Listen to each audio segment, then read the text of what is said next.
Chapter 1: Rust and Silence. The helicopter's blades beat a violent rhythm against the air. Inside the vibrating cabin, four figures sat strapped into canvas seats, insulated from the machine's roar by thick, crackling headsets. Below them, the North Sea was a churning expanse of slate gray, indifferent and vast. Kenji Tanaka stared through the convex window. His reflection, a pale oval with dark, serious eyes, was superimposed over the churning water. He unclipped the microphone from his chest harness and pressed the transmit button. His voice, calm and measured, cut through the static. Final approach. Ben, give me a systems check one last time. I want our comms array tested the second we have boots on deck. Across the narrow aisle, Ben Carter flinched at his name. He was a young man, all sharp angles and nervous energy, his fingers constantly adjusting the laptop secured to his thighs. He tapped a few keys, his eyes scanning the lines of code that scrolled up the screen. All systems are green, Kenji. The drone is slaved and ready for the initial sweep. Signal strength is nominal, but we are a long way out. I expect some latency. Latency is acceptable. Failure is not, Kenji stated flatly. He released the transmit button. His knuckles were white where he gripped the safety harness. The mission parameters were simple. Assess the structural integrity of the decommissioned Seeker 7 oil rig for final salvage. For Kenji, it was anything but simple. It was a career lifeline, a chance to scrub the stain of the Macassar Strait incident from his record. Order and control were the only things he trusted. Next to him, Maeve O'Connell blew a stray strand of red hair from her face and laughed, a dry, rasping sound that was barely audible over the engine whine. Her microphone was open. Easy there, Foreman. It's a dead rig, not a war zone. The worst thing we're likely to fight is rust and a few confused birds. Maeve's face was a map of hard-won experience, her skin weathered by sea salt and welding arcs. She had worked on rigs for 15 years, from the Gulf of Mexico to the Norwegian Sea. She saw this job as a paid vacation, a simple survey before the real work of the cutting crews began. She feared nothing but shoddy equipment and weak coffee. The fourth passenger, Sophia Reyes, said nothing. She sat hunched by the door, her gaze fixed on the waves below. Her dark hair was pulled into a tight, functional bun. She had the powerful build of a rigger, but a stillness about her suggested a tightly coiled spring. She had not spoken a word since they lifted off from Aberdeen. The open ocean held a different meaning for her, a memory of crushing pressure and absolute darkness she never discussed. She took this surface job because it promised solid steel under her feet. The rig appeared first as a speck, then as a strange, skeletal insect squatting on the horizon. As they drew closer, its immense scale became apparent. A complex lattice of derricks, cranes, and living quarters, all bleeding orange rust, rose from colossal legs that plunged into the unseen depths. The helipad, a huge yellow circle with a faded H, was their destination. It was the highest point on the platform, a lonely stage exposed to the sky. Coming in now, the pilot's voice crackled in their ears. Looks like you have a reception committee. Ben leaned toward the window, squinting. A flock of gulls was perched along the helipad's safety netting. They were completely still, their heads cocked as they watched the approaching machine. The helicopter banked, its shadow sweeping across the rig. The roar of the engines intensified as it hovered over the landing circle. Dust and loose debris swirled across the helipad, a vortex of grit. The gulls did not scatter. They simply stood their ground, unblinking. With a final, jarring thump, the skids made contact. The whine of the turbines began to spool down, but the percussive slap of the rotors continued to batter the rig. Kenji was the first to unbuckle. Standard procedure. We move the gear to the primary accessway, then Ben launches the drone. Nobody wanders off. Maeve, Sophia, you're with me on the equipment. He slid the heavy cabin door open. The air that hit him was cold and sharp with the scent of brine and metallic decay. The noise of the rotors was deafening, a physical force that pressed on his chest. He stepped out onto the helipad, his boots grating on the non-slip surface. The yellow paint was cracked and peeling, revealing scarred metal underneath. Maeve and Sophia followed, their movements efficient and practiced. They began unstrapping the heavy Pelican cases from the helicopter's cargo bay. Ben was last, clutching his laptop case like a shield.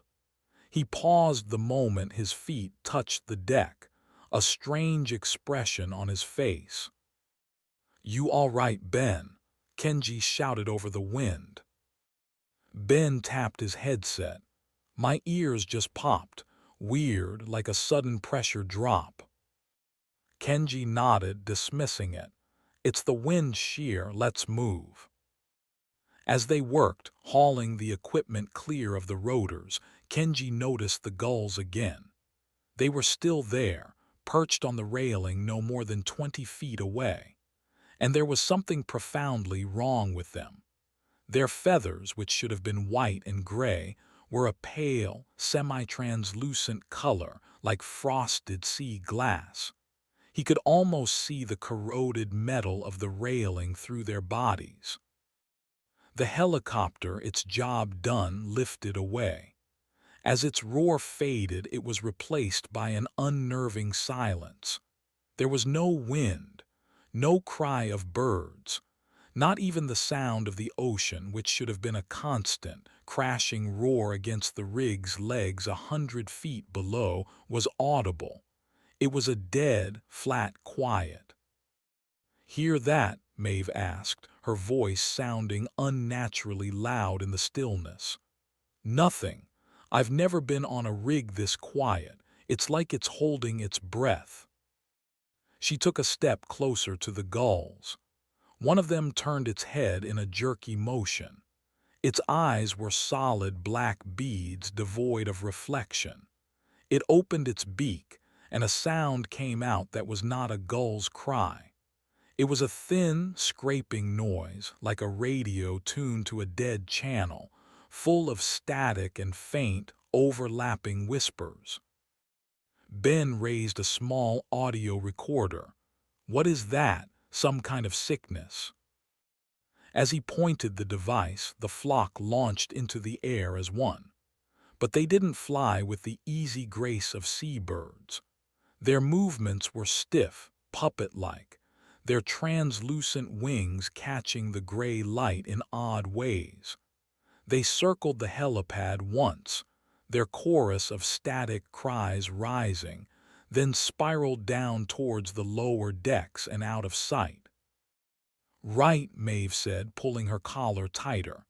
"So the birds are weird. Add it to the list." Sophia's gaze followed the birds until they vanished. She looked at the empty railing, then at the vast, empty sky. Her face was pale. She seemed smaller than she had a moment ago. Kenji clapped his hands together, the sound sharp and jarring. "Let's get the lay of the land." The manifest says the crew quarters are on B deck. We'll set up our base of operations there. Ben, you can launch the drone from here. Do a full structural scan, exterior only, top to water line. Ben nodded, grateful for the task. He quickly assembled the drone, a four-rotor device the size of a large pizza box. Its small electric motors whirred to life, a stark contrast to the oppressive silence. It rose smoothly from the helipad, a tiny black dragonfly against the clouds, and began its methodical survey. The four of them left the helipad, their boots echoing on the steel gangway that led to the main superstructure. The rig was a maze of rusted pipes, sealed hatches, and enormous, silent machinery. Everything was coated in a thick layer of corrosive salt. It was a ghost ship marooned in the sky. They located the crew quarters an hour later. The air inside was stale but dry. The room was a combination mess hall and lounge, with bolted-down tables and faded couches. A layer of dust covered everything. Someone had left a game of chess unfinished on one of the tables. "Home sweet home," Maeve muttered, dropping her gear bag onto a table with a loud thud. She ran a finger through the dust. Place was abandoned in a hurry, looks like. Kenji surveyed the room, his mind already formulating a plan. "This will do. We'll bunk here. Sophia, check the seals on these exterior hatches. Maeve, see if you can get any of the emergency power online. I want lights and I want comms. Ben should be back soon." Sophia nodded and moved toward a large, wheel-locked door without a word. Maeve grunted in acknowledgement and headed for a service panel on the far wall, already pulling tools from her belt. Kenji walked over to a bank of windows caked with salt and grime. He rubbed a clear patch with his sleeve and looked out. The view was of the northern leg of the rig and the endless gray water. Far above, he could just see the edge of the helipad. It seemed to him a place disconnected from the rest of the structure, isolated and exposed. A stage waiting for actors. He shook the thought away. It was just a slab of steel. He turned his attention to the comm station they'd brought, a sophisticated satellite array that should have been able to reach anywhere in the world. He began setting it up, his hands moving with purpose. Order, control. These were the things that kept chaos at bay. An hour turned into 2. Maeve, a minor miracle worker, managed to coax a generator to life. A string of grim, yellow emergency lights flickered on, casting long, dancing shadows throughout the quarters. The low hum of the generator was a comfort, a small pocket of life in the dead rig. Sophia returned and reported the hatches were secure, their seals still intact. It was Ben's continued absence that began to prickle at Kenji's composure. The drone survey should have been completed. He was about to try hailing him on the personal radio when the young man stumbled through the doorway, his face ashen. He was holding his laptop, his knuckles white. "Ben, what is it? Did you lose the drone?" Kenji demanded. Ben shook his head, unable to speak. He walked to the nearest table and set the laptop down, turning it to face Kenji. He tapped the touchpad and a video file played. It was the drone's footage, a high-angle shot of the helipad as the helicopter landed. Kenji saw himself get out, followed by Maeve and Sophia. He saw Ben step out last. The four of them moved to unload the gear. The footage was crisp and clear. "I don't see a problem," Kenji said, his voice tight with impatience. "Wait," Ben whispered. "Watch me. Watch when I step onto the pad." Ben rewound the footage. He played it again in slow motion. The cabin door slid open. Kenji emerged. Maeve emerged. Sophia emerged. Then Ben stepped out. But for a single frame, a barely perceptible flicker of time, the image stuttered. Ben paused the video. He zoomed in on the doorway of the helicopter at the exact moment he was stepping out. The image was slightly blurred from the zoom, but the detail was undeniable. Stepping from the helicopter was Ben Carter, and standing directly behind him in the shadowed interior of the chopper was a fifth figure. It was tall and indistinct, a humanoid shape that seemed to be made of heat haze and corrupted data. As Ben's boot touched the helipad, the figure took a half-step forward as if to follow. Then the footage corrected itself, and the figure was gone. There were only 4 people on the helipad. Kenji stared at the screen. He felt a cold knot tighten in his stomach. He replayed the clip himself. Once, twice, 3 times. The glitching 5th passenger was there every single time. "It's an artifact," Kenji said, his voice a low growl. "A compression artifact from the signal transfer, that's all." "It's not," Ben croaked, his eyes wide with terror. "I ran a diagnostic. The file is clean. There's no corruption. I checked the chopper's flight recorder feed from before we landed. It wasn't there. It only appeared when we touched the helipad." Kenji straightened up, his face a mask of stone. He closed the laptop. "Dismantle the drone. From now on, you do your work from inside the habitat. Nobody goes to the helipad alone. Nobody goes there at night. Is that understood?" Ben nodded dumbly.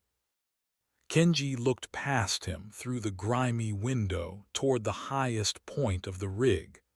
The empty helipad waited under the oppressive gray sky. A deep, primal part of his mind screamed at him, a silent alarm that this was more than a job, more than a test of his competence. This was a place that had been waiting, and they had just answered its call. Chapter 2: Echoes on the Pad. The hum of the generator was a fragile shield against the rig's profound silence. For hours, no one spoke of the video. The image of the 5th passenger was a ghost in the room, sitting at the table with them as they ate their cold rations. Kenji enforced a rigid discipline, assigning tasks with a clipped efficiency that bordered on aggression.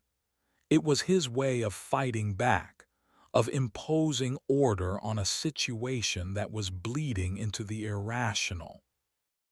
Maeve worked on reinforcing the secondary power conduits, her grinder sending showers of sparks into the gloom of a maintenance corridor. She worked with a focused fury, the familiar smell of hot metal a comfort. She had seen strange things in her years at sea, unexplained lights beneath the waves, ships that appeared on radar but not to the eye. Sailors called them sea frights. You didn't talk about them. You didn't dwell on them. You respected them by giving them a wide berth and getting on with your job. This felt different. This felt like it was already on board with them. Sophia was tasked with a structural survey of the main deck. She moved with a slow, deliberate grace, her hammer tapping against rusted support beams, her ear trained for the telltale deadness of compromised steel. She never went within 20 feet of the rig's edge. Her world was the solid, rust-flaked deck beneath her boots. The sky above and the sea below were abstract threats she refused to acknowledge. She heard the distorted cries of the strange gulls from time to time, a sound that made the hairs on her arms stand up. She marked her findings on a waterproof schematic, her handwriting neat and precise, a small act of control in a place that felt fundamentally wrong. Ben remained in the crew quarters, a digital hermit surrounded by his equipment. He had obeyed Kenji's order and dismantled the drone, its parts laid out on a table like a dissected insect. He ran endless diagnostics on his communications gear, searching for an explanation, a rational bug that could account for the corrupted footage. He found nothing. The systems were flawless. He set up motion sensors facing the main gangway, his own private security net. He felt like a mouse in a very large, very quiet trap. He kept glancing at the video file he had hidden in a password-protected folder. The blurred shape of the fifth passenger burned into his memory. Kenji drove them all and himself the hardest. He cross-referenced the rig's original blueprints with Sophia's survey data, his mind a whirlwind of load capacities and stress tolerances. He was trying to bury his unease under a mountain of work, but every so often his gaze would drift to the windows, up toward the helipad. He had convinced himself it was a technical glitch, a trick of light and electronics. But the conviction was a thin sheet of ice over a very deep, very cold body of water. By late afternoon, the first crisis arose, a mundane problem that would have deadly consequences. A key piece of their equipment, a portable sonic scanner needed to check the integrity of the rig's massive underwater legs, was still sitting on the helipad. It was in one of the largest Pelican cases, too heavy for one person to move. Kenji stood over the schematics, his jaw tight. "We need that scanner." Maeve wiped grease from her hands with a rag. "It's on the pad, boss, you said." "I know what I said," Kenji snapped. "It's broad daylight. We go up there together, we get the case, we come straight back. It will take 5 minutes. We are not letting a shadow on a video delay this mission." Ben looked up from his screens, his face pale. "Kenji, I don't think we should. My sensors are picking up intermittent M interference from that direction. It's not consistent, but it's there." "Then we will be quick," Kenji said, his tone leaving no room for argument. "Ben, you stay here. Monitor the comms. Maeve, Sophia, you're with me." Maeve shrugged, a gesture of cynical resignation. "Whatever you say, it's your neck." Sophia said nothing, but her hands tightened into fists at her sides. Her eyes darted toward the gangway, her composure showing its first visible cracks. Going back up, there felt like walking into the open jaws of a predator. The trio made their way up the series of ladders and catwalks that led to the top deck. The silence was back, more profound than before.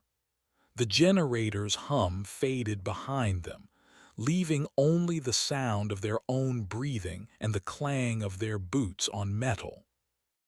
They emerged onto the helipad. The world seemed to open up, the gray sky and gray sea a disorienting, endless panorama. The air was cold and still. The large black Pelican case sat exactly where they had left it, a solid, reassuring object in a place that felt increasingly unreal. "Let's get this done," Kenji said, his voice low. He and Maeve grabbed the handles on either side of the case. Sophia stood a few feet away, her arms crossed tightly, her body angled away from the center of the helipad. She was scanning the horizon, a nervous, jerky motion. "On three," Kenji commanded. "1, 2, 3. They lifted. The case was heavy, filled with dense electronics. They shuffled backward, moving it toward the gangway. It was then that the world tilted. It began as a wave of intense vertigo. Kenji stumbled, his grip on the case slipping. The horizon seemed to lurch, the sea and sky swapping places for a nauseating second. Maeve swore, dropping her side of the case with a loud bang. "What the hell was that?" she gasped, pressing a hand to her temple. Sophia cried out, a sharp, terrified sound. She was not looking at them. She was staring at the center of the helipad, her eyes wide with a terror that was not of this place. Her face was slick with sweat. "The pressure," she stammered, her voice thin. "It's getting dark, I can't see." Kenji's head was spinning. The air grew intensely cold, a deep, unnatural chill that had nothing to do with the weather. It felt like a freezer door had been opened, and the silence became absolute. It was not just quiet, it was a physical presence, a crushing weight that pushed in on his eardrums. He could see Maeve shouting something, but he could not hear her. He could not even hear his own ragged breathing.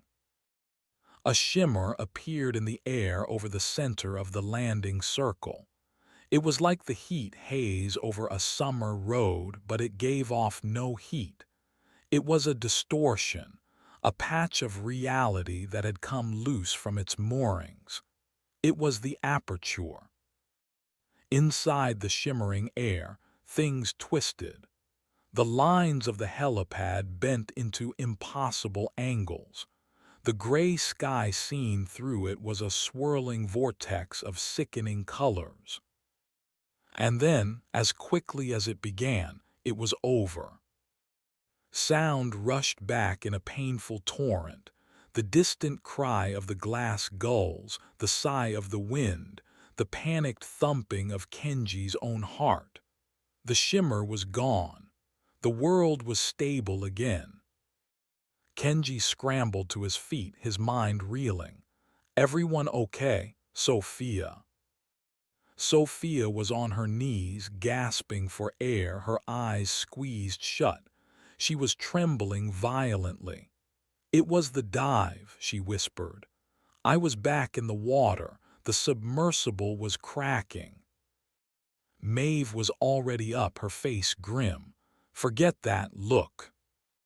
She was pointing at the spot where the Pelican case had been. It was gone. Not pushed over the side, not moved, vanished. The spot on the helipad where it had rested a moment before was empty. There was no sign of it. A 200-pound case of equipment had ceased to exist. They stood in stunned silence, their minds refusing to process what their eyes were seeing.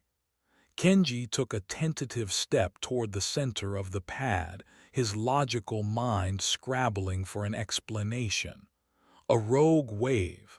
Had one of them kicked it over the side in the confusion? Impossible. They would have heard it. They would have seen it. "We are leaving," Kenji said, his voice a strained whisper. "Now." He grabbed Sophia's arm, hauling her to her feet. She was limp, her consciousness still caught between the rig and the crushing abyss of her memories. They half-dragged, half-carried her back toward the gangway, their boots thundering on the steel. They did not look back. Down in the relative safety of the crew quarters, Ben met them at the door, his face a mask of fear. "I saw it," he said, his voice shaking. The sensors went crazy. A massive energy spike, then nothing. What happened? Where's the scanner? It's gone, Maeve said, easing Sophia into a chair. She handed the trembling woman a canteen of water. The whole damn case, it's just gone. Kenji went straight to Ben's console. Did you have any cameras active? Only the motion sensor at the main door, Ben replied. I brought my personal gear inside after you told me to dismantle the drone, but I have my personal recorder. I had it running on my chest rig when you were talking before you left. Show me, Kenji commanded. Ben fumbled with the small camera, pulling the memory card and slotting it into his laptop. He brought up the file. The footage was from his perspective, looking at the three of them as Kenji gave the order to go to the helipad. The audio was clear. Ben, you stay here, monitor the comms. Maeve, Sophia, you're with me. The video showed Kenji, Maeve, and Sophia turning and walking out of the quarters. Ben watched them go. Then he turned back to his console on the screen. The footage continued for several minutes, showing only his screens and the rhythmic tapping of his fingers. Then it captured his panicked reaction as his sensors lit up. This shows us nothing, Kenji grumbled. Wait, Ben whispered, his eyes glued to the screen. Rewind it to when they leave the room. He scrubbed the timeline back. He played the clip again. Maeve, Sophia, you're with me. The three figures walked out the door. Kenji, Maeve, Sophia. The camera held on the empty doorway for a moment before panning back to the computer console. I don't understand, Maeve said, leaning closer. What are we supposed to be seeing? Ben's hand was shaking so badly he could barely control the mouse. He paused the video at the exact moment the doorway was empty. He zoomed in. The image pixelated, but the shape was still there, standing just inside the darkness of the corridor. It was a shimmering, translucent figure, a heat-haze copy of Ben Carter. As his real self turned back to the console on the video, the copy remained in the doorway, its head slowly turning to watch the real Ben.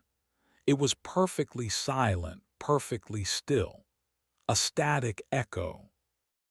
Ben let out a small, choked sob. He pointed a trembling finger at the screen. I never left my chair.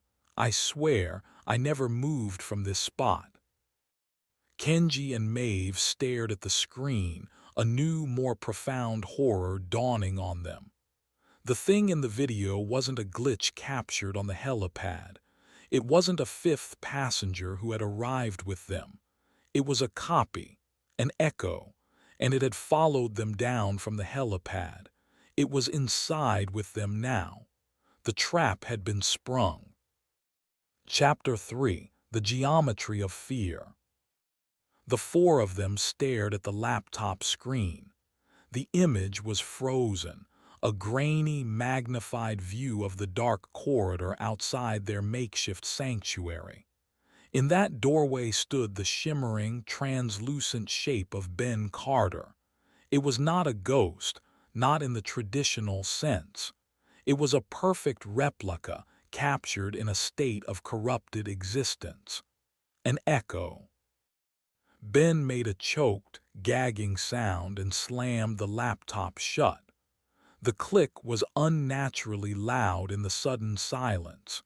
He pushed himself away from the table, his chair scraping violently against the floor. No, that's not possible, he stammered, his face a waxy, pale mask. I was here. I was right here. I never moved. You saw me. I never moved. Maeve stared at the closed laptop, then at the heavy steel door. Her usual cynical bravado had evaporated, leaving behind a raw, primal fear. She ran a hand through her messy red hair, her fingers trembling. "Ben, what the hell is that thing?" "It is a recording anomaly," Kenji stated. His voice was a low growl, an anchor of forced authority in a sea of rising panic. He refused to look at the laptop. To look at it was to legitimize it. A digital ghost created by the energy surge from the helipad. It is not real. "It looked real enough to me," Maeve shot back, her voice sharp. "It was standing right outside our door." Sophia, who had been huddled in a chair since the incident on the helipad, spoke for the first time. Her voice was a fragile whisper, thin as spun glass. "It's the place. It remembers things. It gets them wrong." The others turned to look at her. Her eyes were unfocused, staring at a point somewhere in the middle distance. The trauma she had relived on the helipad had cracked open a door in her mind, and she was seeing the rig not as a structure of steel and rust, but as a place of broken rules. Kenji's face hardened. He would not allow superstition to take root. He pointed a rigid finger at the door. "That door stays shut. We barricade it. Now, we secure this room, we resupply, and we formulate an extraction plan." "An extraction plan." Ben's voice rose to a hysterical pitch. "The helipad is the source of this thing, and the chopper is our only way out. We can't go back up there." "We will find a way," Kenji said through clenched teeth. He grabbed the edge of a heavy steel table. "Maeve, help me." The sheer physicality of the task momentarily broke the spell. Maeve, always more comfortable with action than with fear, joined him. Together, they dragged the heavy table across the floor, its legs screeching a protest against the grimy linoleum. They wedged it against the door, a solid, tangible barrier against an intangible threat. They piled gear cases and spare parts on top of it, creating a crude but effective barricade. While they worked, Ben returned to his computers, his terror sublimating into frantic energy. He began setting up a network of his own devices, small motion-activated cameras and audio sensors, connected by wires that snaked across the floor. He placed one camera facing the barricaded door, its small red light a single, watchful eye. He positioned another to watch their backs, aimed at the corridor leading to the rest of the crew quarters. He was building a digital fortress around them. Sophia remained in her chair, wrapped in a coarse wool blanket, rocking almost imperceptibly. She had pulled the blanket over her head, creating a small, dark space for herself. She was retreating. Hours crawled by. The only sounds were the steady hum of the generator, the frantic clicking of Ben's keyboard, and the occasional clang of metal as Maeve inventoried their tools. Kenji sat with the rig's blueprints spread before him, his pen tracing potential routes, his mind refusing to accept the impossibility of their situation. He was a man of logic, a man who believed every problem had a solution that could be found through careful planning and precise execution. This rig was challenging that belief at a fundamental level. "We have a problem." Maeve's voice cut through the tense quiet. She was standing by the generator, a frown etched on her grimy face. "What is it?" Kenji asked, not looking up from the blueprints. "Fuel," she said. "I bypassed the main feed to get this thing running. I patched it into a local reserve tank. It was a long shot it even had any juice left. It's running low. Based on the consumption rate, I'd say we have 3, maybe 4 hours of power left. Kenji looked up. The implications were immediate and severe. No power meant no lights, no heat, no water purifiers, and most critically for Ben, no computers. They would be blind, deaf, and plunged into absolute darkness. "Where is the main fuel reservoir?" Kenji asked. Maeve pointed to a spot on the blueprints. "C deck, 2 levels below us. In the main engine room. If there's fuel anywhere on this rust bucket, it'll be there." Ben swiveled in his chair. "We can't go out there. You saw the video, that echo of me is still out there." "We have no choice," Kenji stated, his voice flat. "We run out of fuel, we lose everything. We become 4 people sitting in a cold, dark box waiting to die. That is not an option." He stood, his decision made. "Here is the plan. Maeve, Sophia, and I will go. We will retrieve a canister of fuel and bring it back. Ben, you will stay here. You are our eyes and ears. You will monitor the cameras and maintain a constant open line on the radios. We do not break radio silence for any reason. If you see anything, you tell us. If you hear anything, you tell us. We stick together, we move fast, and we do not deviate from the plan. Understood?" Maeve nodded, her expression grim.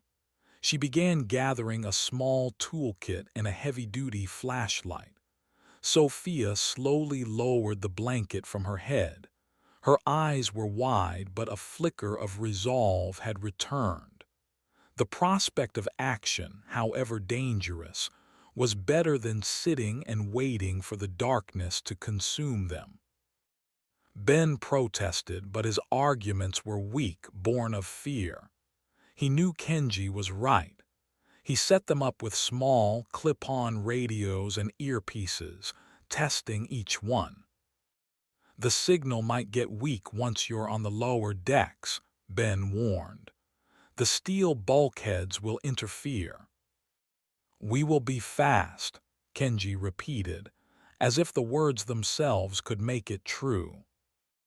With a final, shared look of apprehension, Kenji and Maeve began to dismantle the barricade.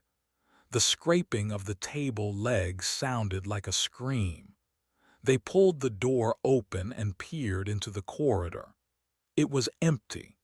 The emergency lights cast a sickly yellow glow on the rusted walls, creating long, distorted shadows. "Radio check," Kenji's voice crackled in Ben's earpiece.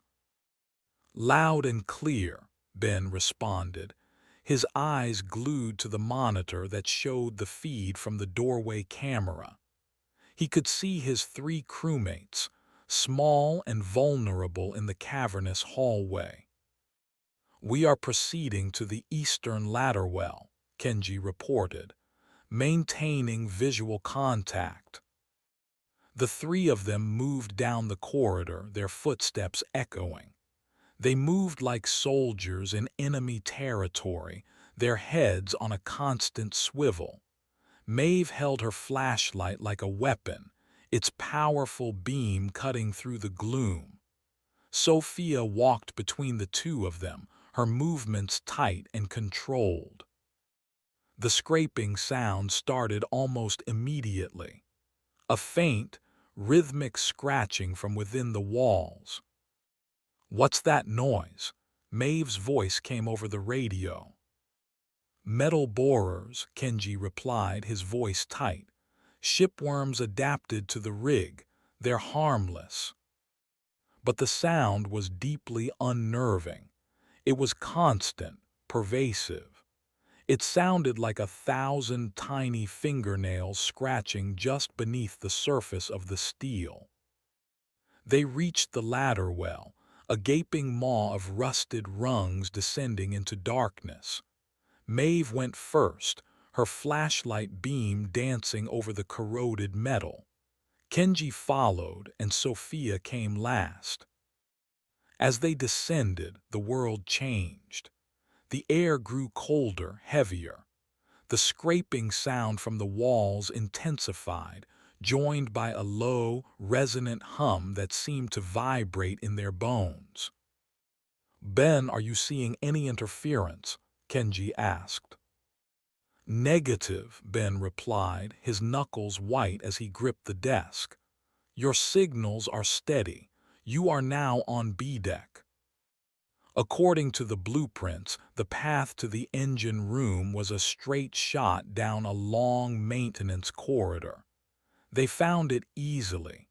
It stretched before them, a perfectly straight tunnel of pipes and conduits, disappearing into the yellow-lit distance. They had walked for what felt like 5 minutes when Maeve stopped. "Kenji," she said, her voice laced with confusion, "how long is this hallway supposed to be?" Kenji consulted the folded schematic in his hand. 50 meters. We should be at the engine room access hatch by now." He shone his own flashlight down the corridor. It did not end. It continued on, a perfect, repeating pattern of pipes and lights, stretching into an impossible distance. There was no hatch, no door, no end in sight. "We should turn back," Sophia whispered, her voice trembling. Kenji hesitated, his logical mind at war with the evidence of his senses. He took out a small piece of chalk from his pocket and drew a large X on the wall. "We will walk for 1 more minute. If we do not see the hatch, we return to this mark." They walked. The corridor did not change. The humming grew louder. The scraping was all around them now. After a minute that felt like an eternity, Kenji stopped them. "This is wrong," he said. "We are turning back." They turned. The chalk X was gone. Panic, cold and sharp, lanced through Kenji. He kept his voice steady. "We will backtrack slowly. Watch the walls. We look for the ladder well." They walked back the way they came. But the corridor behind them was now as endlessly long as the one before them. They were in a steel tunnel with no beginning and no end. "Ben," Kenji's voice was sharp with urgency. "Ben, do you read me? We have a situation. The corridor is not conforming to the schematics." Ben's voice came back, laced with static and panic. "Kenji, get out of there. Your signals, they're not right." "What do you mean they're not right?" Maeve demanded. "You're splitting up," Ben cried.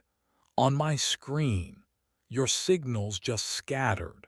One of you is on the west side of the rig, another is on the subdeck. Kenji, your signal is right on top of me."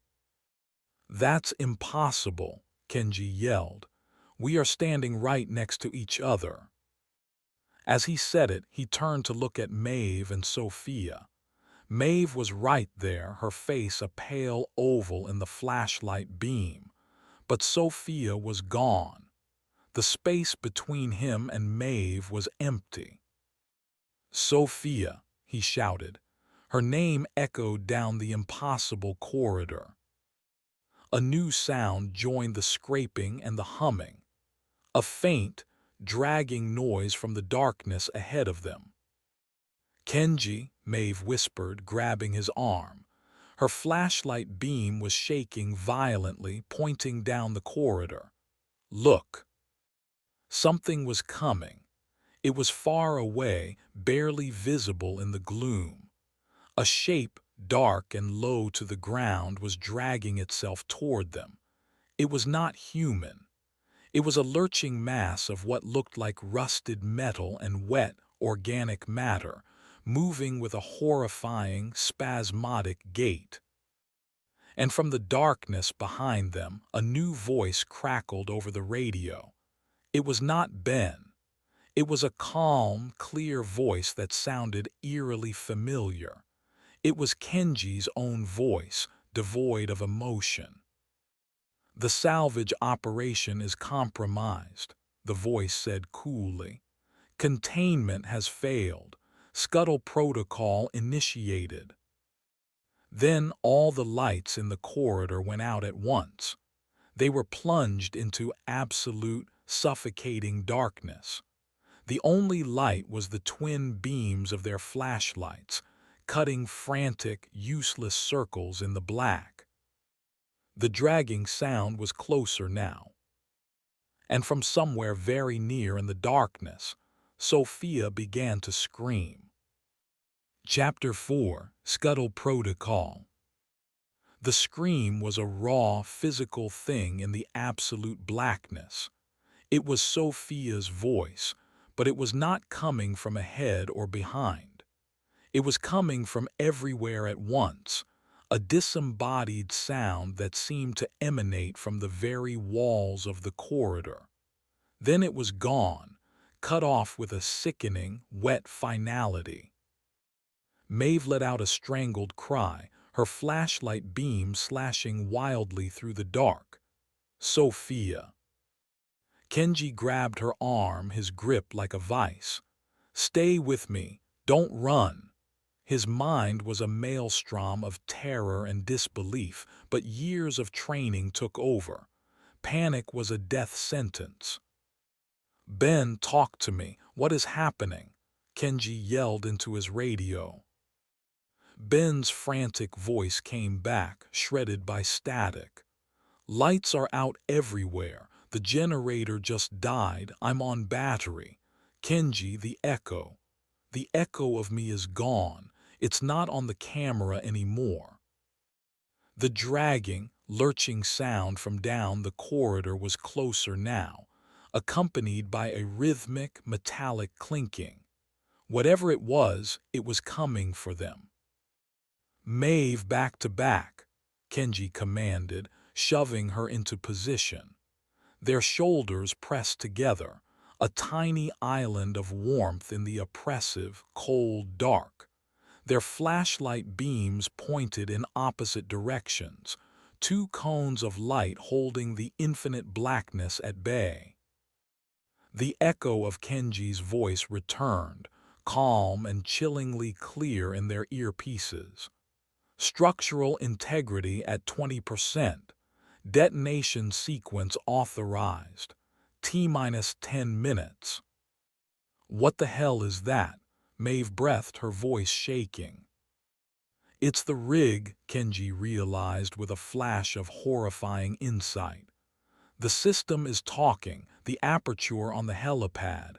It didn't just affect space, it affected time. It's playing back old recordings, old commands, Ben's echo, Sophia's scream, my voice. They're all just echoes." The logic was insane, but it was the only thing that fit. They were trapped not just in a physical maze, but in a temporal one, where the past was a predator. The lurching thing came into the edge of Kenji's light. It was worse than he had imagined. It was a grotesque amalgamation of corroded steel pipes, cables, and what looked like human limbs, all fused together in a cancerous, twitching mass. Two rusted, hook-like appendages scraped along the floor, making the dragging sound. It was one of the grief manifestations, a physical monster born from the pain and terror of a past tragedy, perhaps the one that had triggered the Scuttle Protocol decades ago. It had no face, but a single, dull red light glowed from deep within its tangled core, pulsing like a malevolent heart. It moved toward them with a slow, inexorable purpose. "T-minus 9 minutes. "We have to move," Kenji said, his voice deadly calm. Now we are going back the way we came. There is no back, Maeve cried. It's a loop. Look at the floor, Kenji snapped. He swept his light across the grimy steel plates. There, oil stains, hydraulic fluid, we were leaving a trail. He was right. Faint, dark smudges marked their path. It was a slim hope, but it was a hope. They began to move, shuffling backward, their lights fixed on the approaching horror and the path behind them. The creature picked up speed, its metal limbs clattering against the floor. It was faster than it looked. A long, whip-like cable shot out from its body, lashing against the wall where Kenji's head had been a second before, showering them with rust and sparks. "Ben, I need you," Kenji grunted, shoving Maeve forward. "Is there another way to the engine room? A different route? Check the blueprints." I'm trying." Ben's voice was a strained whisper. "The blueprints are a mess on my screen, the lines. They keep moving. It's like the rig is changing." The corridor began to constrict. The walls seemed to press inward, the ceiling lowering. The scraping of the metal borers inside the walls rose to a deafening shriek.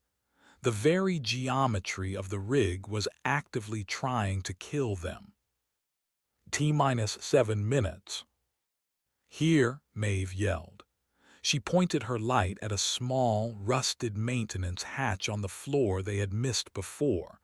A small, square panel with a recessed wheel. This might lead to the lower conduit network. There was no time to think. Kenji dropped to his knees, his hands grabbing the cold, rusted wheel. It wouldn't budge, fused by decades of corrosion. "It's stuck." Maeve was there in an instant, her flashlight held in her teeth. She pulled a heavy wrench from her tool belt. "Move." She slammed the wrench against the wheel's hub. Once, twice. The clang echoed like a gunshot. On the third blow, there was a sharp crack and the wheel turned, groaning in protest. Kenji threw his weight against it, spinning it frantically. The hatch lifted a few inches, releasing a blast of stale, cold air. The lurching creature was almost upon them, its single red eye burning with malice. Kenji and Maeve strained together, heaving the heavy steel panel open. It revealed a dark, square hole leading straight down. "Go," Kenji yelled. Maeve didn't hesitate. She swung her legs into the opening and vanished into the darkness. Kenji scrambled to follow. As he lowered himself in, he saw the creature's hooked appendage slash through the air where he had been, striking the edge of the hatch with a screech of tortured metal. He let go and dropped.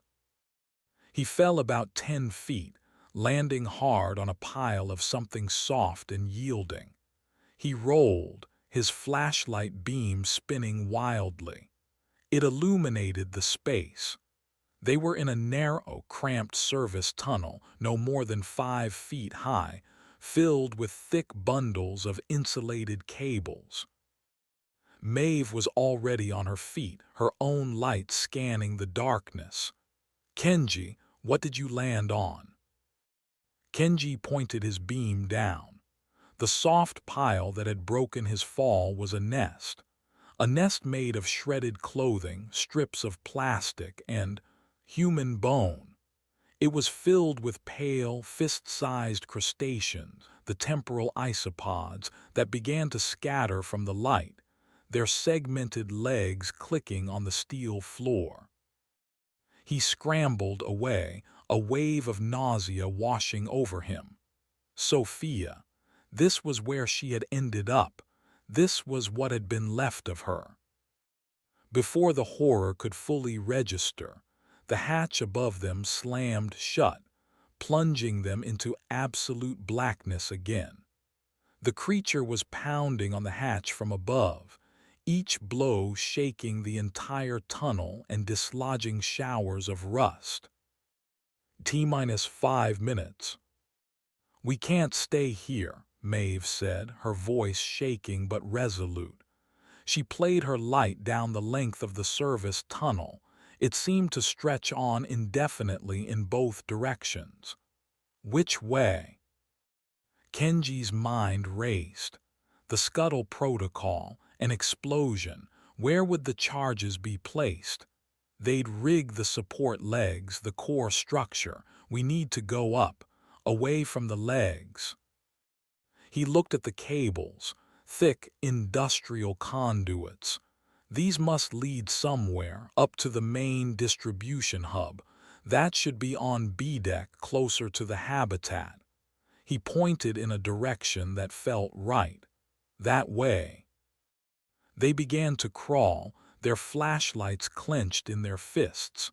It was a claustrophobic nightmare. The tunnel was tight, the air thick with the smell of ozone and decay. The pounding from above eventually faded, replaced again by the incessant scratching of the borers within the walls. "Kenji, Maeve, can you hear me?" Ben's voice crackled, weak and distorted.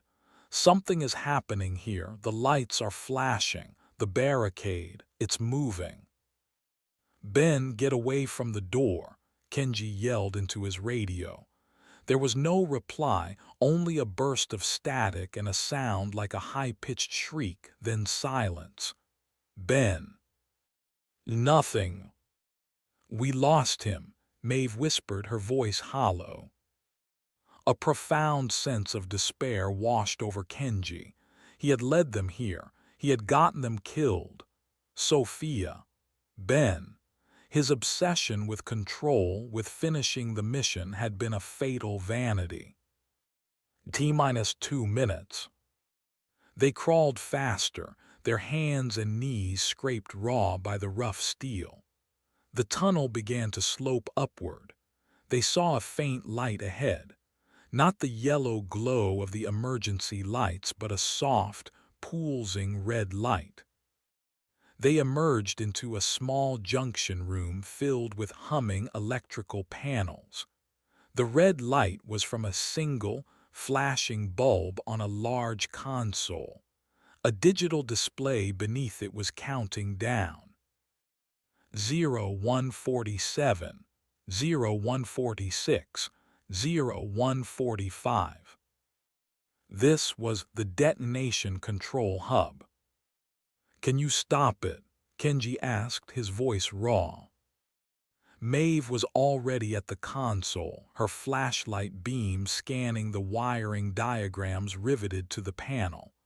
"No, this is old school, hardwired. Once the command is given, there's no off switch. It's a closed circuit." She slammed her fist against the panel in frustration. "This whole section of the rig is going to be blown to scrap metal." Kenji looked around the room, his mind scrabbling for a way out. There was a single, heavy steel door, its surface covered in warning labels. He ran to it and spun the release wheel. It opened onto a narrow catwalk suspended over a vast, dark space. He stepped out, his light cutting through the oppressive gloom. They were inside one of the rig's colossal support legs. The catwalk ringed the inner circumference of the massive, hollow column. Far below, maybe 100 feet, the black, oily water of the sea churned and sloshed, and far, far above he could see a single point of gray light. The sky. They were at the bottom of a colossal steel chimney that plunged a mile down to the seabed, but this small section of it went straight up to the open air. It was a ventilation shaft. "Up," he yelled to Maeve. "We climb." The catwalk had a service ladder attached to it, leading straight up the curved wall. Without a word, Maeve started climbing. Kenji was right behind her. It was a brutal vertical ascent, their muscles screaming in protest. Detonation in 60 seconds. The voice was all around them now, echoing up the vast column. They climbed with a desperate primal urgency. The rungs were slick with condensation and rust. Their lungs burned. The gray circle of light above seemed to get no closer. 30 seconds. Kenji risked a glance down. He saw them then. The charges. Dozens of them, strapped to the inner wall of the leg, their own small red lights blinking in a synchronized, deadly rhythm. They were climbing through the blast zone. 10, 9, 8. The ladder shuddered. A deep, groaning sound came from below. 7, 6, 5. Maeve was screaming now. A continuous, wordless sound of pure effort and terror. 4, 3, 2. Kenji squeezed his eyes shut. This is it. He braced himself for the fire, the noise, the end. 1. A silence. A deep, profound silence. Not the dead quiet of the helipad, but a true absence of sound. Kenji opened his eyes. The red lights on the charges below were no longer blinking. They were off. What happened? Maeve gasped from above him, her voice hoarse. He looked around the vast, dark space. The countdown had finished, but nothing had happened. No explosion, no fire. Then he heard it, a soft, wet sound from the black water far below, a ripple. Something had been disturbed. A new light appeared, reflecting off the water. Not red, but a cold, pale blue. It pulsed, slowly, like a deep and ancient heartbeat. The light was coming from beneath the surface, growing in intensity, illuminating the entire base of the colossal column. Down in the churning water, something vast and pale was uncoiling. The scuttle protocol hadn't failed. It had worked perfectly. Its purpose wasn't to destroy the rig. It was a dinner bell. And the thing it had summoned from the abyssal depths was now rising to the surface to feed. Chapter 5. The God Below. The blue light from below pulsed with a slow, hypnotic rhythm. It was a cold, biological light, the color of a gas flame, and it pushed the shadows up the colossal leg of the rig, making the service ladder they clung to seem terrifyingly fragile. "What is that?" Maeve's voice was a choked whisper. "What is that light?" Kenji couldn't answer. He was mesmerized by the thing taking shape in the water below. It wasn't just a light, it was a source. A vast, organic form was ascending from the depths, its sheer scale defying comprehension. It was like watching a mountain rise from the seabed. Pale, translucent flesh, crisscrossed with veins of brilliant blue light, broke the surface of the oily water. It did not have a head or limbs in any conventional sense. It was a being of impossible geometry, a living island of flesh and cold light. This was the rig's true secret, not a temporal anomaly but a symbiotic relationship. The rig wasn't just a drilling platform, it was a feeding station. The tragedies, the deaths, the scuttle protocols, they were offerings. "We have to keep climbing," Kenji said, his voice strained, tearing his eyes away from the hypnotic sight. "Now, before it sees us."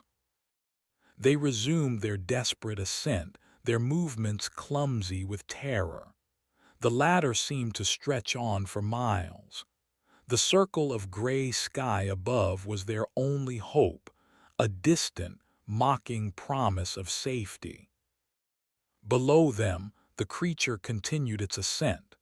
It moved with a slow, dreamlike grace, displacing thousands of tons of water without a sound. It was the apex predator of this isolated world, an ancient god of the deep. The blue light intensified, and a low hum began to vibrate through the rig's structure, a resonant frequency that Kenji felt in the fillings of his teeth. They cleared the blast zone, passing the inert demolition charges, and continued upward. Kenji glanced down again. He could see the creature more clearly now. Its surface was a landscape of strange textures, smooth, pearlescent plains, forests of waving, bioluminescent tendrils, and deep, shadowed canyons. And in one of those canyons, something was moving. It was the thing from the corridor, the grotesque amalgamation of metal and flesh. It was crawling across the creature's vast back like a parasite, its single red eye fixed on them. It was climbing too, scaling the sheer, living cliff face with its hooked limbs, moving far faster than they were. It was the creature's attendant, its scavenger. "Faster, Maeve!" Kenji yelled, his voice raw. The hum intensified, and the air around them grew thick, heavy with the smell of ozone and the deep ocean. The blue light from below cast their own shadows high up on the curved wall, long, dancing figures of panic. Maeve suddenly stopped. "Kenji, the ladder, it's gone." He looked up. She was right. The service ladder ended. 10 feet above her, it simply stopped, the rungs sheared off, leaving a sheer, rust-covered wall. But there was a small, graded maintenance platform 20 feet to their left. Their only chance. "We have to jump for it," Kenji shouted over the growing hum. "It's too far." "It's not, swing out, use your momentum." The creature below them stirred. A long, massive tendril, thicker than a bus, began to rise from its body. It was not aiming for them. It was aiming for the platform. "Now, Maeve, go now." Maeve took a deep breath, her face a mask of grim determination. She pushed off from the ladder, swinging her body out over the terrifying drop. For a heart-stopping second, she hung in the air, a silhouette against the pulsing blue light. Her fingers scraped against the edge of the platform, found a hold, and she scrambled to safety. Kenji was next. He pushed off, his muscles screaming. The jump felt impossibly long. The wind whistled past his ears. His fingers hit the grated steel, slipped, then caught. He hauled himself up, his body trembling with adrenaline and exhaustion. They lay on the small platform, gasping for air, the hum of the creature below vibrating through their bones. The parasitic thing was still climbing, closing the distance. From this new vantage point, they saw a door. A heavy, sealed hatch identical to the one in the detonation hub. Kenji crawled to it and spun the wheel. It was stiff, but it moved. He threw the hatch open and they scrambled through, back into the familiar, blessedly solid corridors of the rig. They slammed the door shut just as the monster's hooked limbs slammed against the outside. They were in a section of the rig they didn't recognize. The emergency lights here were red, bathing everything in an infernal glow. Warning klaxons were blaring, a deafening, rhythmic whoop whoop whoop. "Where are we?" Maeve yelled over the noise. Kenji scanned the unfamiliar layout. Pipes hissed, releasing jets of steam. I don't know, medical bay, lab quarters. It's not on my blueprints.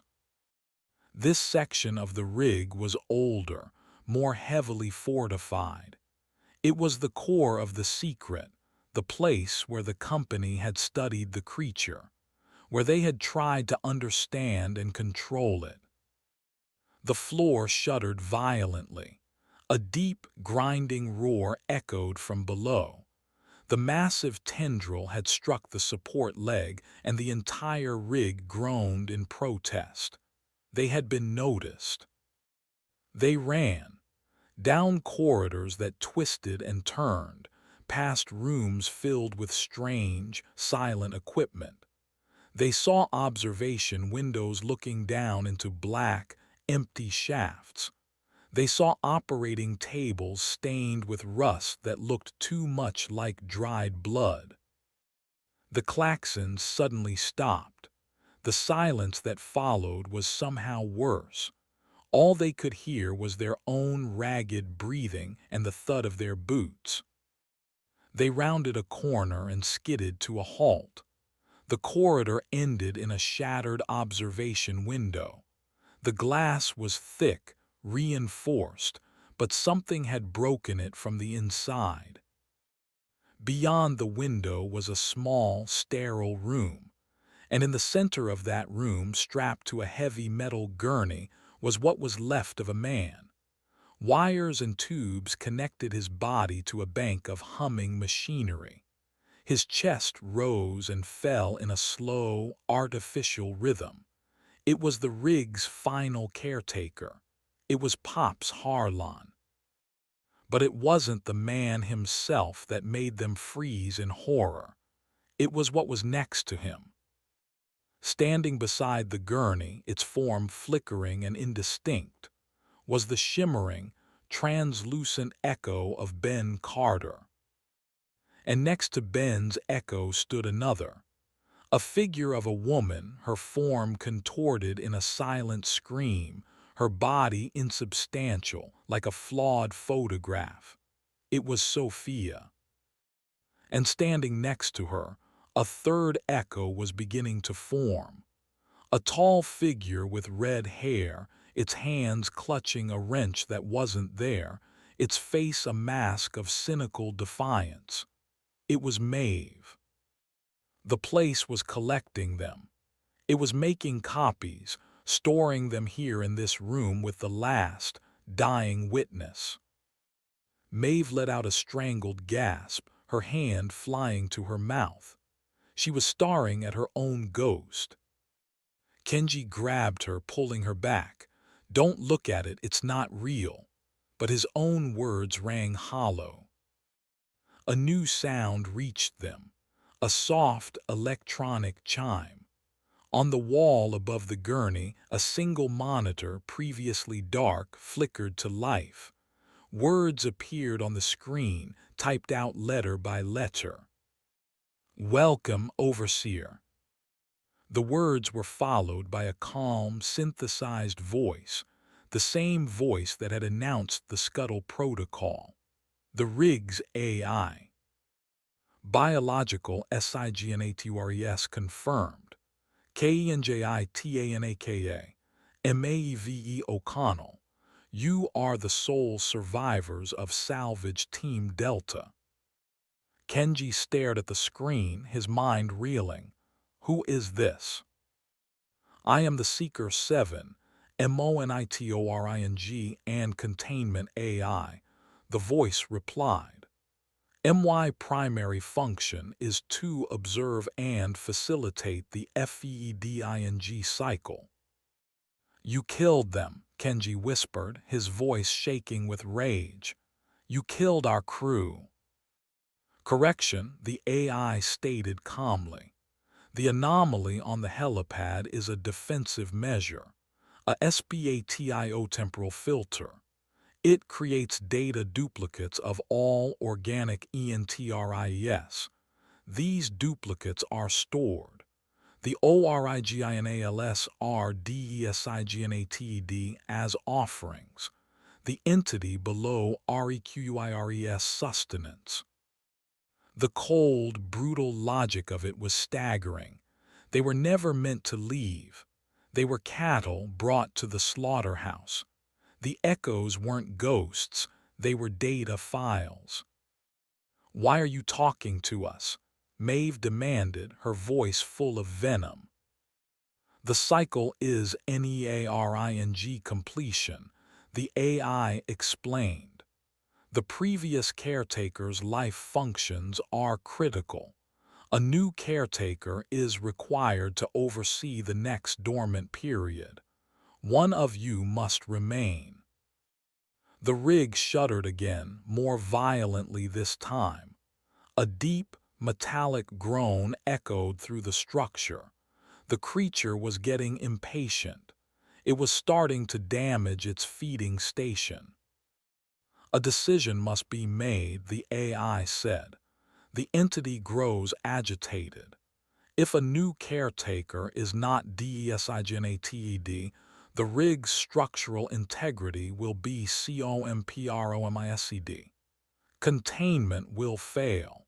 I will be forced to initiate the final protocol." "What final protocol?" Kenji asked, a new dread dawning.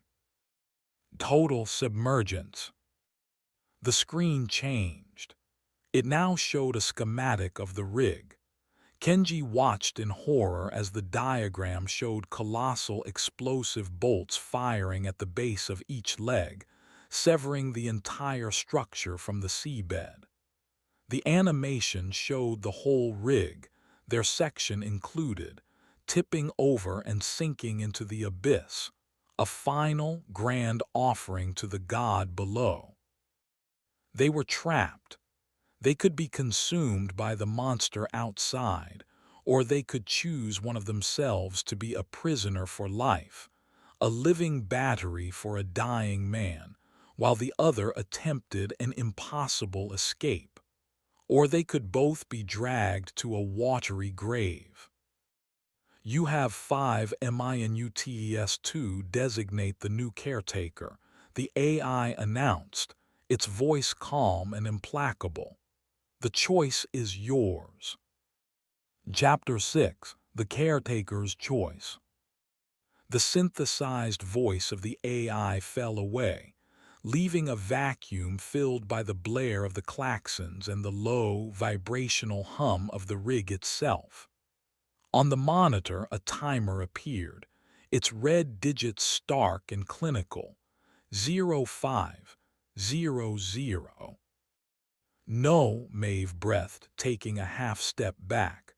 Her eyes were locked on the shimmering echo of herself, the ghostly figure standing silently by the gurney. "No, you twisted pile of circuits. We're not playing this game."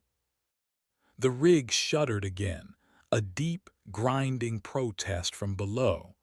A shower of rust and dust rained down from the ceiling. The floor tilted for a moment before righting itself. The god below was growing restless. 0447, 0446. Kenji stared at the dying man on the gurney. Pops Harlon. His skin was like yellowed parchment stretched over a skull. A clear tube ran from his throat to a softly gurgling machine. He was a human battery, and the AI was demanding a replacement. "It's a lie," Maeve spat, turning on Kenji, her eyes wild with a desperate fire. "The escape. It's a lie. There's no chopper. The helipad will erase anyone who steps on it. It's just another way for this thing to feed, to watch us tear each other apart." Kenji did not look at her. His gaze was fixed on the echoes of their dead friends. Sophia, trapped in her final scream. Ben, a confused, translucent ghost. This was his fault. He was the foreman. He was responsible for the souls on his crew. The mission, the reports, his career, all of it was meaningless dust. There was only the accounting here at the end of all things. "I will stay," he said. His voice was flat, devoid of emotion. It was a simple statement of fact, a calculated solution to an impossible equation. "My designation is Foreman Tanaka. The responsibility is mine. You will take the escape option." 0359, 0358. "Don't you dare," Maeve snarled, stepping into his line of sight, forcing him to look at her. "Don't you dare try to be a martyr. That's what it wants. It wants the noble sacrifice. It wants the drama. I've survived 15 years on these rust buckets because I don't roll over and die when some suit gives an order. And I'm not starting now. This is not a suit, Maeve. This is a system, a machine. It has presented the only logical path to ensure one of us survives," Kenji argued, his ingrained need for order clinging to the AI's cruel logic. "Logic," she laughed, a harsh, broken sound. "There is no logic here. There is a monster in the basement and a ghost in the machine. We have one choice, how we die. And I am not dying on my knees. And I am damn sure not going to be the one to watch you get plugged into that thing." She gestured wildly at the gurney and the silent, humming machines. The echo of Maeve mimicked the gesture perfectly, a half-second behind, a mocking parody of her defiance. The floor pitched violently. This time the motion was not a shudder, it was a long, groaning tilt. Both Kenji and Maeve stumbled, catching themselves on the wall. The liquids in the caretaker's IV bags sloshed. On the monitor, the timer continued its inexorable countdown. 0234, 0233. The sheer violence of the lurch broke something in Kenji's rigid composure. Maeve was right. The AI was not offering a solution. It was a predator toying with its food. Escape was an illusion. Survival was an illusion. The only real thing in the room was the choice to act, to defy, to break the rules of the game. He looked at Maeve, and for the first time since they landed on this cursed rig, he saw not a subordinate or a cynical rigger, but an equal, a fellow survivor. He saw the same desperate fire in her eyes that he now felt igniting in his own chest. "The caretaker," Kenji said, his voice low and urgent. "Harlan, the cycle requires him. The AI said his life functions are critical." Maeve's eyes widened as she understood. "If he dies." "The cycle breaks," Kenji finished. "The AI's primary function to oversee the dormant period becomes obsolete. It might force its hand." "Force its hand to what?" "The final protocol. Submergence. We'd be trading a quick death for a slightly less quick one," she countered, but there was a new glint in her eye. The glint of a fighter who had just been handed a weapon. "It's a death on our terms," Kenji stated. "We refuse the choice. We smash the board. It is the only move we have left." 0112, 0111. "So that's the plan. We pull the plug on the old man and hope it pisses off the computer enough to kill us before the big fish downstairs does." Maeve gave a grim smile. "It's a terrible plan. I love it." "You go for the life support," Kenji commanded, his voice once again that of a foreman, but this time with a purpose that felt real. "The main console connected to his gurney. I will take the AI's central terminal." He hefted the heavy wrench he'd seen Maeve use earlier, its weight solid and reassuring in his hand. They looked at each other one last time. There was no need for apologies or farewells. Their pact was sealed in a shared, desperate glance. They were done being victims.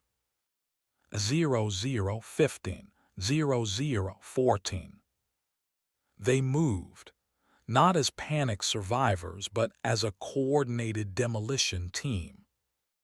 Maeve lunged for the gurney, her hands grabbing the bundle of tubes and wires connecting Pop's Harlon to the humming machine. The echoes of Ben and Sophia flickered violently, their forms distorting as if in a blast of static. Kenji rushed the wall, raising the heavy wrench high above his head. He aimed for the main monitor, the glowing red eye of the AI. 0003, 0002. He saw Maeve yank the tubes free from the machine. A cascade of alarms shrieked, high-pitched and frantic. He brought the wrench down with all his strength. The monitor shattered in a shower of sparks and glass. At the exact same moment, the AI's voice spoke, not from the broken monitor, but from speakers all around them, calm and resonant above the screeching alarms. Choice not made. Anomalous action DETECTED. Caretaker vital signs TERMINATED. Contingency ACTIVATED.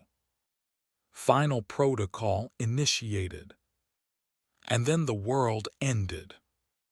There was a sound like thunder, deep and concussive, that came not from one direction but from the very foundations of the rig. A colossal, bone-jarring boom that threw them both from their feet. The floor dropped away, not tilting, but plummeting in a stomach-lurching freefall for a few feet before catching with a scream of twisting metal. The explosive bolts on the rig's legs had fired. The entire rig was now untethered from the seabed. It was falling. A massive wave of seawater, displaced by the sinking legs, surged up the ventilation shaft and exploded into the lab complex. The steel door they had come through buckled inward, and a torrent of black, freezing ocean water poured into the room. They were being submerged. The AI was taking them all with it to the bottom of the sea. Chapter 7. The Drowning Cathedral. The impact of the water was a physical blow.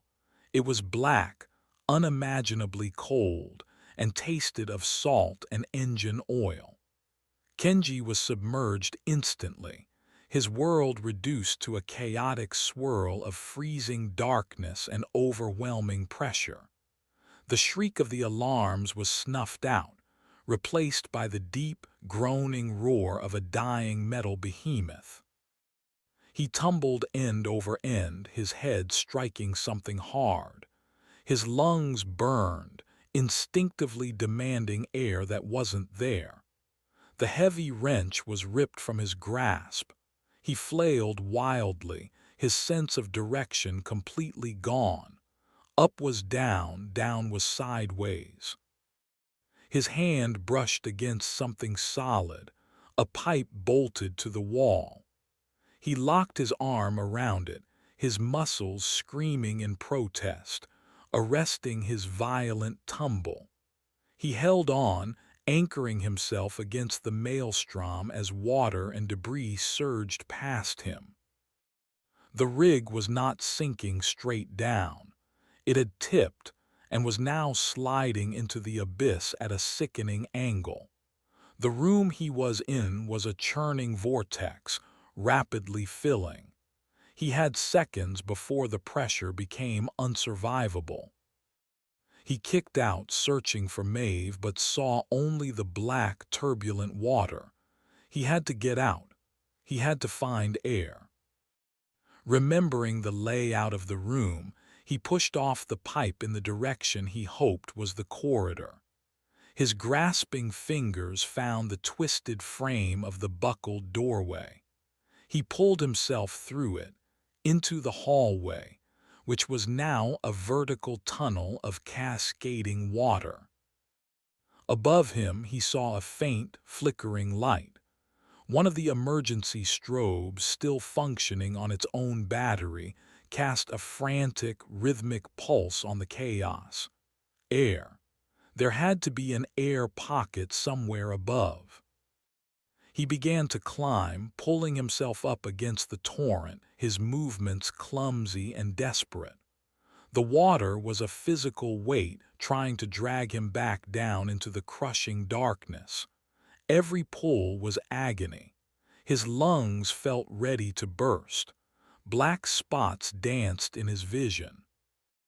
Just as he felt his consciousness beginning to fade, his head broke the surface. He took a huge, ragged gasp of air, coughing up a lungful of seawater. He was in a small pocket of trapped air, a bubble of existence pressed against the ceiling of the tilted corridor. The emergency strobe flashed nearby, illuminating a terrifying scene. The rig groaned and shrieked around him, the sound of 1,000 tons of steel being torn apart. The water level was still rising, the air pocket shrinking with each passing second. "Maeve!" he screamed, his voice raw. He heard a cough nearby. He swept his gaze across the small air pocket and saw her. She was clinging to a bundle of exposed conduits on the opposite wall, her face pale, her red hair slicked back. She was alive. Relief, sharp and fierce, cut through his terror. They were still in it. They were still fighting. "We need to go up," he yelled over the roar of the sinking rig. "Always up." The corridor they were in was a dead end, the rising water a guaranteed tomb. Kenji searched the ceiling, now their only floor.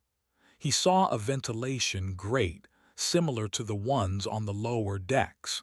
It was their only chance. He pointed. "The vent, we have to get it open." They swam the short distance to it, their movements sluggish in the heavy water. The grate was bolted shut. Maeve, ever the pragmatist, was already trying to pry at it with her bare hands, her fingers bloodying on the sharp metal. "It's no good," she gasped. "We need leverage." Kenji looked around the churning water. Debris bumped and swirled around them. He saw a length of steel pipe, torn from the wall, floating nearby. He grabbed it. Together, they wedged the pipe into the edge of the grate. The rig gave another violent lurch, sending a wave surging through their small air pocket. The water was rising faster now, pressing them against the ceiling. They had maybe a minute of air left. "On three," Kenji grunted, putting all his weight on the pipe. 1, 2, 3. They heaved. The metal groaned, bent, and then with a sharp crack, one corner of the grate popped loose. It was enough. Kenji shoved the bent metal aside and pulled himself up into the shaft beyond. Maeve was right behind him. They were in the rig's ventilation system, a network of square metal tunnels.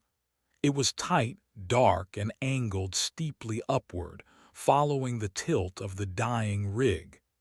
They could hear the roar of the ocean outside, a constant, thunderous presence. They began to climb, a desperate, frantic scramble through the dark. This was a place not meant for humans, a steel intestine in a dying leviathan. After what felt like an eternity, they saw a faint light ahead. Not an emergency strobe, but the pale, gray light of the outside world. It was a ventilation outlet on the rig's upper superstructure, one of the few parts still above the waves. Kenji pushed at the grate. It was flimsy, meant only to keep birds out. It flew open and he scrambled out, followed by Maeve. They collapsed onto a slanted, wet surface, gasping in the cold, clean air. They were on the side of the rig's derrick, now angled at 45 degrees, its top half still pointing defiantly at the gray sky. The scene around them was apocalyptic.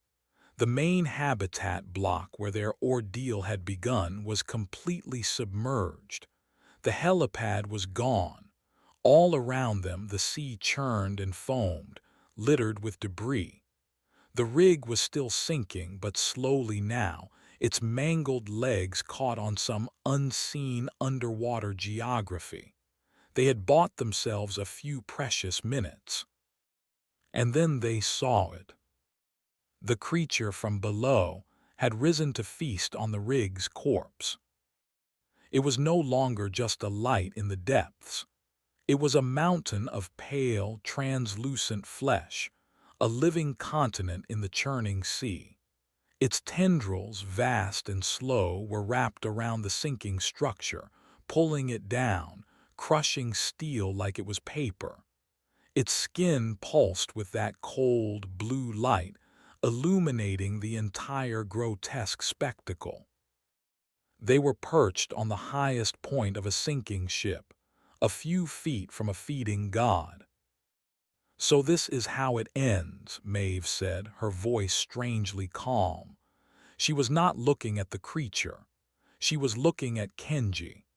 There was no fear left in her eyes, only a weary, final acceptance.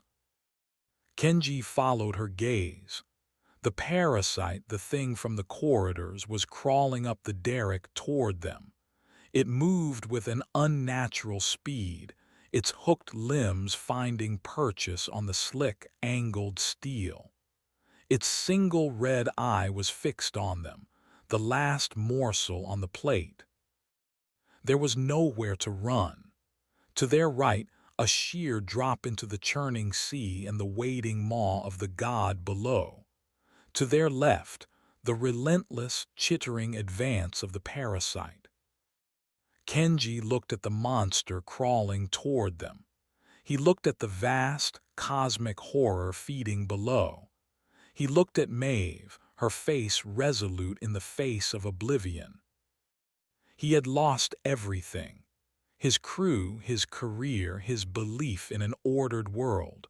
All that was left was this single, final moment, a death on his own terms. He got to his feet, grabbing the same length of pipe he had used to escape the vent shaft. It was light, flimsy, a pathetic weapon against such impossible foes, but it was something. "It was never about salvage, was it?" he said to Maeve, a grim understanding dawning. "Seeker 7, it wasn't looking for oil." Maeve stood beside him, grabbing a smaller piece of jagged metal. It was seeking something, all right, a different kind of fuel.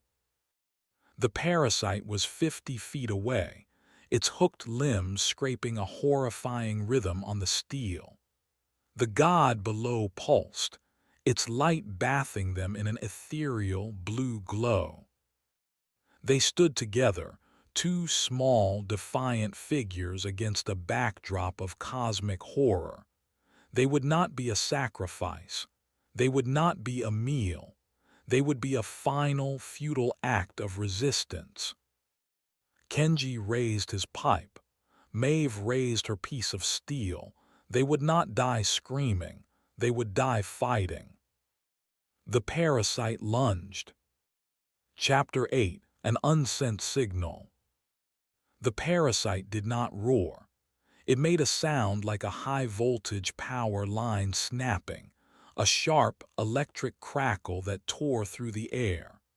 It lunged, not with the fluid grace of a biological predator, but with the jerking, unnatural speed of a machine.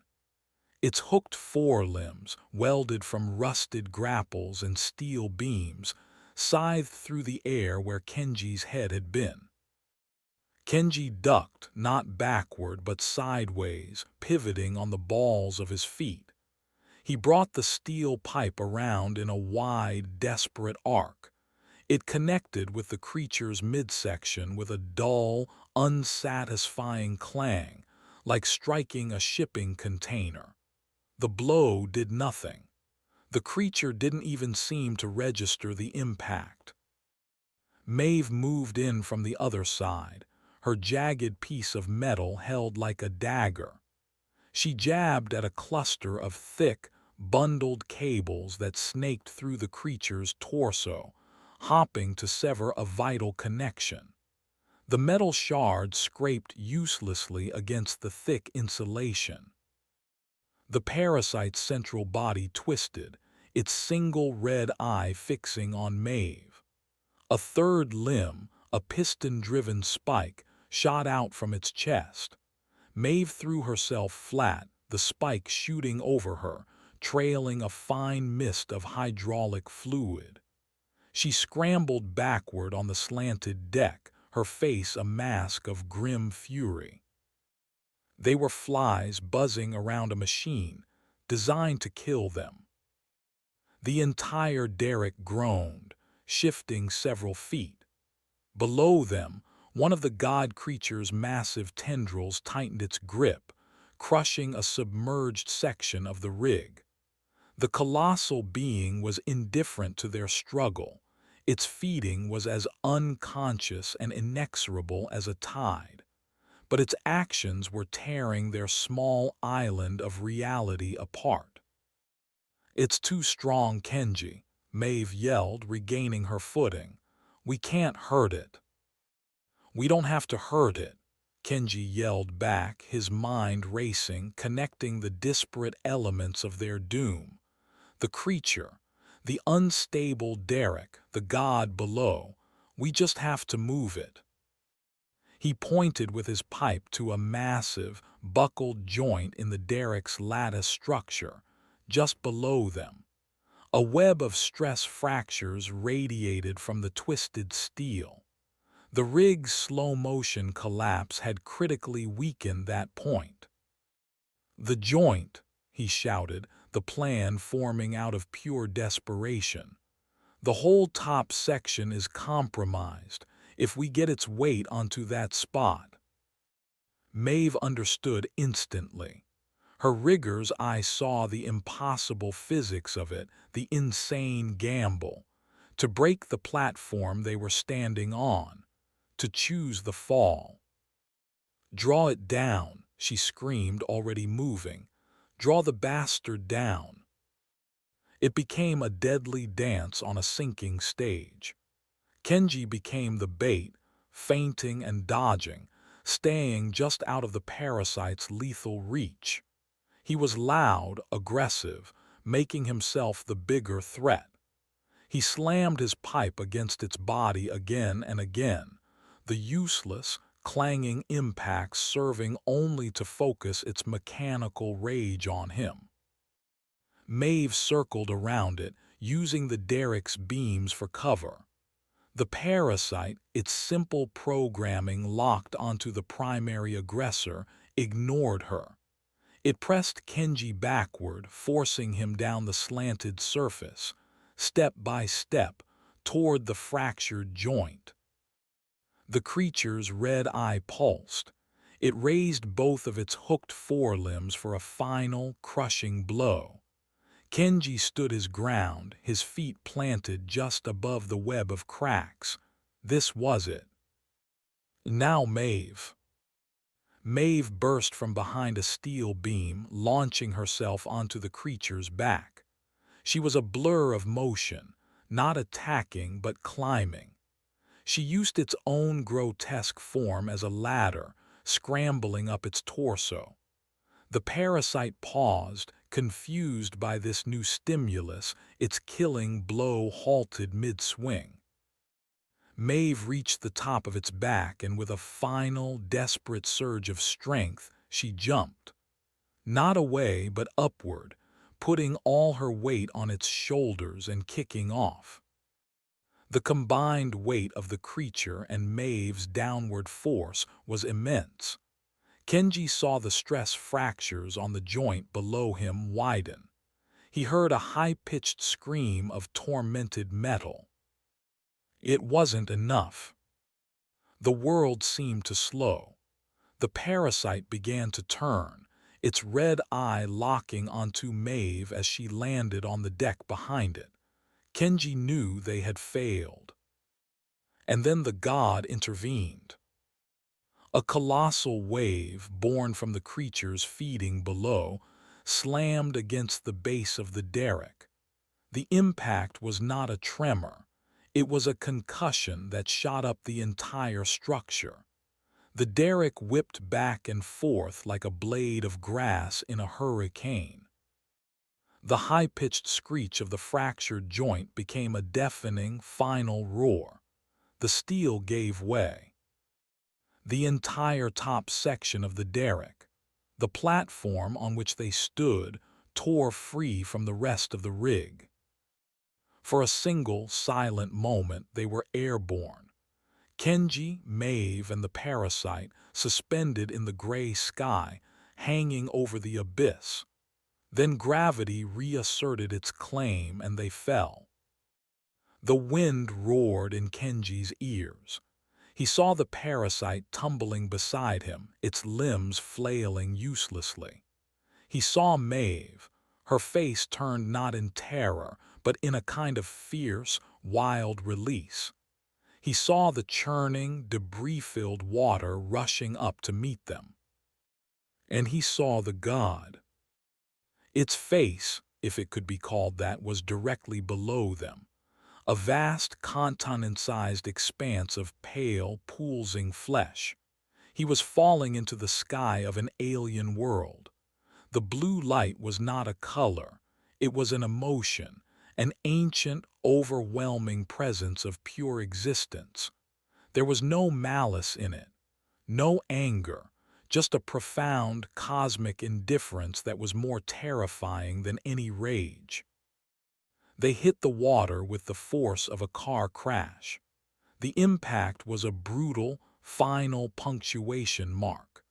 The mangled section of the derrick and the parasite smashed into the sea beside them, disappearing in a violent explosion of spray. Kenji was driven deep into the cold, dark water. His pipe was gone. His body was a collection of aches and bruises. He fought his way back to the surface, his lungs on fire. He broke through into the churning foam, gasping for air. He was floating in the shadow of God.